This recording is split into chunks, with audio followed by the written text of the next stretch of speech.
ඔයා මෙතන මාරම ලස්සනයි ලොකු. පුංචි කාලේ ඉඳලම ඔයානේ ඉතින් වැඩිය ලස්සන. ඔයා තමයි මගේ රෝල් මොඩල්.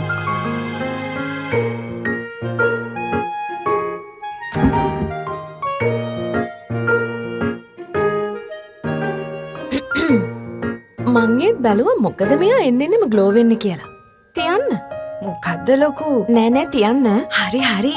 ඉවරුනොත් තරම් දෙන්නම්. ඉවරුනොත් මට ගන්න පුළුවන්. ඉතින් ඒකනේ. චුට්ටක් ප්ලීස්. ගන්නකො. ඒ මං ඔයාගෙන් දෙයක් කියන්න නැතුව ගත්ත පළවෙනි සැරේ නෙමෙයි. ඔයාගේ සන්ග්ලාසස්, ඇඳුම්, බෑග්ස්, පර්ෆියුම් කොච්චර අට හොරෙන් මං අරන් ඇද්ද? ඉස්සර ඔයා ග්ලෝ එක ගැන කොච්චර හිතපු කෙනෙක්ද? ඒ දැන්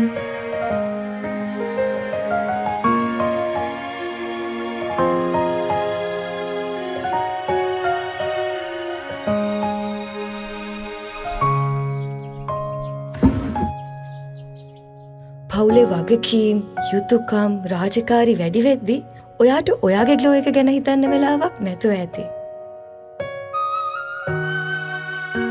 හැබැයි ග්ලෝ එක මගේ අරගන්න ඒක හේතුවක් නෙමෙයි.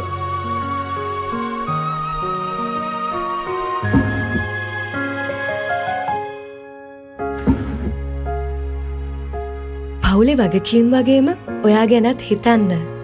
ඒකත් වගකීමක්. ඔයාගේම චූටි නංගි.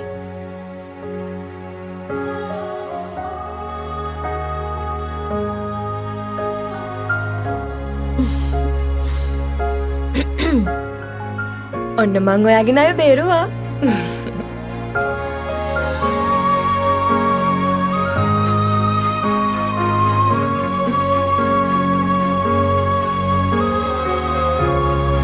Glow and Lovely.